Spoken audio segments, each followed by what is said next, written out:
Hi, today we're going to be talking about something I feel is very important. We're going to be talking about Daddy Freeze and his explanation on the Quran. About 2 days ago, somebody sent me a video, a very short video, about 3 to 5 minute video, where Daddy Freeze was talking about the accuracy of the timing, the explanation of the birth of Jesus Christ, and as regard to the December 25th celebration. According to Daddy Freeze, the explanation given in the Quran shows the time frame when Jesus Christ was born, and that he was not born on the 25th of December. Now, there is no doubt to the fact that Jesus was not born on the 25th of December.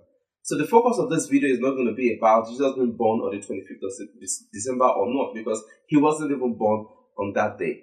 But the focus is going to be on primarily two statements made by Daddy Freeze. First off, that the Quran mentions the time period that Jesus Christ was born. In other words, the description that the Quran gave is very closer to the time period that Jesus Christ was born. That's the first assertion. The second assertion is that Allah is God. Now we'll get to the second assertion later. Let us take a look at the first assertion. Here is what it says in the video. I was studying from the Holy Quran yesterday about the birth of Jesus.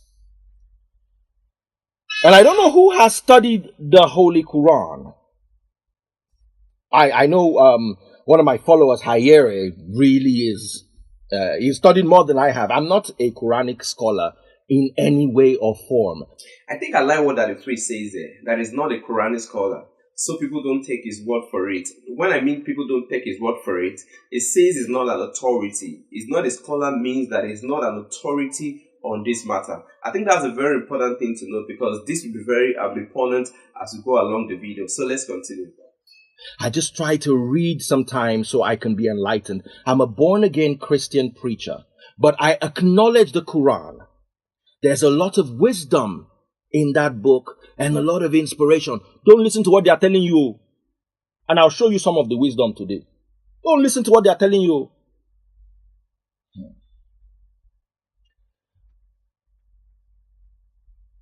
According to the Quran, Quran 19:17, it says, Mary screened herself from them. She sent out our spirit, and he appeared before her in the form of a man in all respects. This is talking about when the angel appeared to Mary. It goes on to say, I want to take you a bit further. Quran 3:47, it says, Oh my Lord, how will I have a son when no man has touched me? He said so it will be, for God created what he wills. When he has decreed something, he says so, and it will be. Okay? I want to take you a bit further.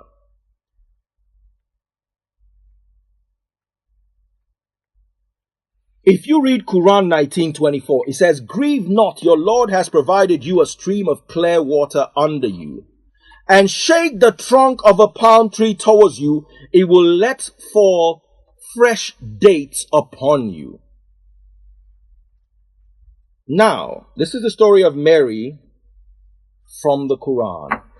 Quranic scholars have also established that Virgin Mary concept. Yes, it is Quranic. That Jesus was born the way we know it. Yes, the Quran also explains it like that.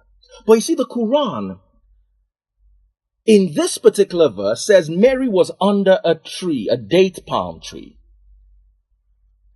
And if she shook the tree, fresh dates will fall.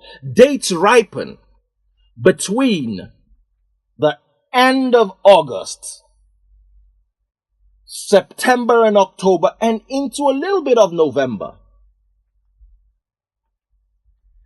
This is more accurate a description of the time Jesus was born than what we are taught with the 25th of December. Now, I think this is where Daddy Freeze got it wrong. Now, according to Daddy Freeze, just because the Quran mentioned the date palm or the palm tree in the verse of the Quran and in the narration, it gives a clue of when Jesus Christ was actually born. You see, this is actually not what the Quran is saying. And instead of me just saying this and then, taking my word for it, what I'm going to do right now is to read from the Quran. And because of this particular issue, I'm going to be reading from the Study Quran. Now, here is the Study Quran. I'm going to be reading from the Study Quran, and then I'm going to be reading the commentaries of the scholars, the Muslim scholars, on this particular verse of the Quran, so that we can see if the explanation that the priest gave, that this verse of the Quran shows the time frame, that Jesus Christ was born, is valid or not.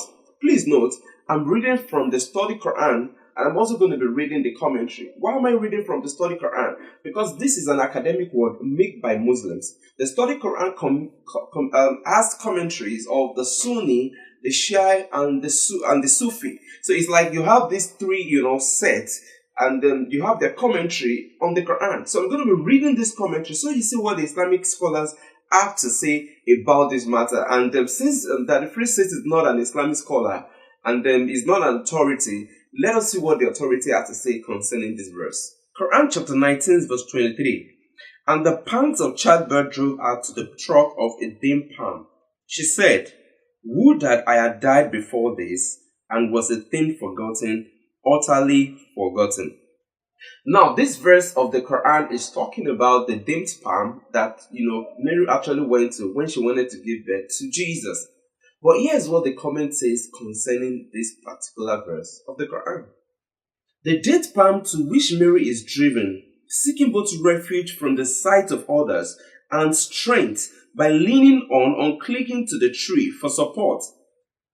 It is said to have been a dried up palm trunk, devoid of fruit or green fronds because its top had been cut off. Moreover, the season is said to have been winter, making the tree production of ripe dates in verse 25 particularly miraculous. In other words, according to this commentary on the verse of the Quran, it's saying that this particular palm date that we are talking about does not have any fruit in it. In other words, it is dried up. Moreover, it says also that because of the fact that we have fruits on this palm date, in fact, according to verse 25, which I was still going to be reading, makes it miraculous. Why? Because this is not the season for the palm date. Now, that the phrase is telling us that the season of the date palm, or the season where we have fruits, on this date palm, is between this period and that period. But what the Quran is saying is that in this story, the season of the date palm is not yet come. In other words, this season that Jesus was born, according to the Quran, when Mary had to run to the palm date or stayed at the palm date, is not the season of the palm date. How do I know that? Let us read the very next verse of the Quran, and we're going to be reading the commentary as well. Quran chapter 19 verse 25. And shake towards thyself the truck of the date palm, fresh ripe date shall fall upon thee. Now, according to this Quran verse, Mary is being told to shake the date, that is the tree, and then the fruit will fall upon her. Then let's see what the Muslim scholar says, or the commentaries says on this verse of the Quran. The trunk of the date palm, which was said to have been dried out, became a source of fresh dates.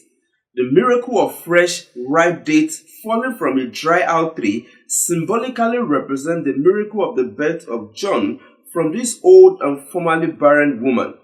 It is also recalled the miracle of the fresh fruit out of season that came to Mary while locked in a solitary prayer room. Now, according to this verse of the Quran is saying here that the date palm that we're talking about here is out of season. In other words, the date palm is not in its season according to what that the priest says. Now, the priest is saying that according to this verse of the Quran, that the date palm shows the season that Jesus Christ was born.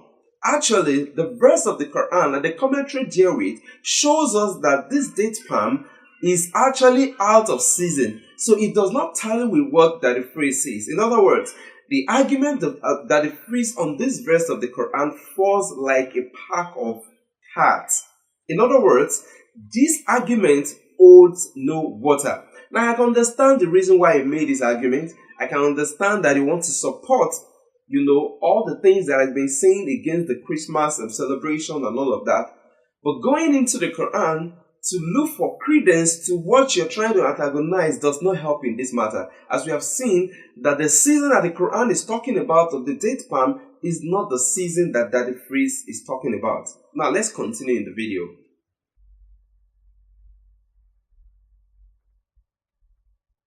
Because the 25th of December was never biblical, it was political. And we made the mistake of not holding our leaders politically accountable then. We are beginning idolatry now. Because we failed to check them then, we will check them now. Look at someone beside you and tell me, we will check them now. You see, instead of your telling you that the Muslims are your brothers, just the way Ishmael was Isaac's brother, so we can have peace and everybody can practice their faith in peace. They tell you that they are your enemy, that they worship idols. Now, I agree with that phrase that Muslims should not be hated. Now, Christians do not need to hate Muslims. If you are a Christian, you claim to be born again, and you say you are a Christian, you are a follower of Christ, you do not hate the Muslim. Jesus Christ never taught us to hate. In other words, Jesus Christ never taught us to hate the Muslims. So if you're a Christian and you're saying you hate the Muslims, you need to repent. We are called to love and not to hate. Let us continue in the video. You want to hear about idolatry? The greatest form of idolatry is the one we practice, not anyone else. In the Quran, it is clear, God sent Angel Gabriel to make, so Allah is God. You don't like it? It's your business. Now, this is something I'll be willing to engage Daddy Freeze on. Here, Daddy Freeze is saying that Allah is God. Now, my own understanding of what Daddy Freeze is saying here is that Allah is the God of the Bible and is the same God of the Quran. In other words, the same God of the Bible is the same God that we have in the Quran.